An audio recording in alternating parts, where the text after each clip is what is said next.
On va parler de solidarité entre les générations maintenant, la solidarité entre les générations qui est l'une des préoccupations des Français. Figurez-vous, près de 6 Français sur 10 estiment qu'il faudrait mieux entretenir la solidarité entre les générations. C'est ce qui ressort d'une enquête qui a été réalisée par Opinionway pour la Matmut récemment. Et aujourd'hui, on a une invitée qui est convaincue de cela. On regarde ça tout de suite.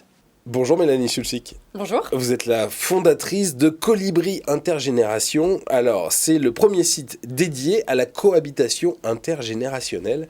Comment ça fonctionne ? Alors, c'est un site qui met en relation des jeunes et des moins jeunes qui souhaitent partager ensemble leur quotidien au travers du logement partagé. C'est-à-dire que c'est une personne de plus de 60 ans qui a un bien dans lequel il Donc vient les échanger moins jeunes, des c'est les souvenirs. plus de 60 ans. C'est ça, c'est les plus de 60 ans. Voilà, d'accord, ok. Et donc c'est des plus de 60 ans qui veulent partager, qui ont un logement, qui ont peut-être une pièce vide parce que les enfants sont partis vivre ailleurs, etc. Et qui se disent, bah tiens, je vais peut-être accueillir un jeune. Alors un jeune, c'est quoi, 18 ans, 25, entre 18 C'est et ça. 25 ? En fait, il faut qu'il ait moins de 30 ans. Ok, Exactement, parce qu'en fait, derrière le concept de cohabitation intergénérationnelle, il y a une loi. Et ça, peu de monde, malheureusement, ne le sait aujourd'hui. Et du coup, il faut avoir soit moins de 30 ans, ou plus de 60 pour être un binôme. d'accord. Est-ce qu'il y a une demande des deux côtés ? Est-ce qu'il y a une vraie demande de la part des plus de 60 ans ? Et est-ce qu'il y a une vraie demande des plus jeunes ? On sait que le logement pour les plus jeunes, et notamment les jeunes étudiants, c'est un vrai souci, une vraie préoccupation. Est-ce qu'il y a la même demande des deux côtés ? Alors, c'est une demande qui est grandissante des deux côtés. Quand on a commencé il y a 2 ans, on avait peut-être 500 étudiants pour une cinquantaine de retraités. Aujourd'hui, on est à plus de 2000 étudiants pour plus de 300 retraités. Et donc, on voit bien qu'il y a une évolution des envies et des besoins, mais c'est surtout que les gens se rendent compte que le concept, il répond à des problématiques qui touchent à la fois les jeunes, la pénurie de logements étudiants et le loyer qui est très cher aujourd'hui, mais aussi à une problématique des personnes de plus de 60 ans, notamment retraitées, qui veulent rester vieillir chez eux le plus longtemps possible en toute sécurité. Et ils ne veulent pas aller en maison de retraite parce qu'ils sont autonomes et qu'ils veulent rester dans leur maison. Donc c'est vrai que le concept de cohabitation intergénérationnelle a là toute sa vertu.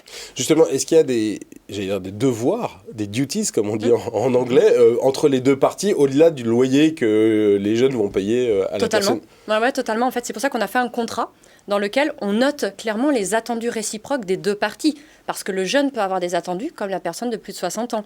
En termes de présence, de partage de repas, d'actes de la vie quotidienne, sortir les poubelles, aider à faire les courses, aider le bricolage, des petites choses. Ouais. Alors, par contre, point très important, nos étudiants ne sont pas là pour remplacer les aides de vie professionnelles qui sont des professionnels. On vient vraiment en synergie et en complémentarité, surtout quand arrive 18h. Où généralement, à 18h, plus rien ne se passe.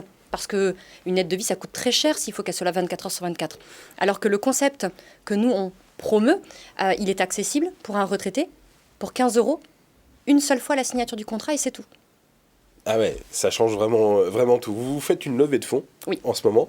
À quoi elle va vous servir ? Vous me disiez que vous vouliez accélérer après le Covid. En quoi vous voulez accélérer ? En fait, on veut vraiment couvrir davantage le territoire, puisque Colibri, aujourd'hui, c'est un des seuls acteurs à être présent nationalement parlant. Alors, je ne parle pas des associations, je parle bien d'une société privée.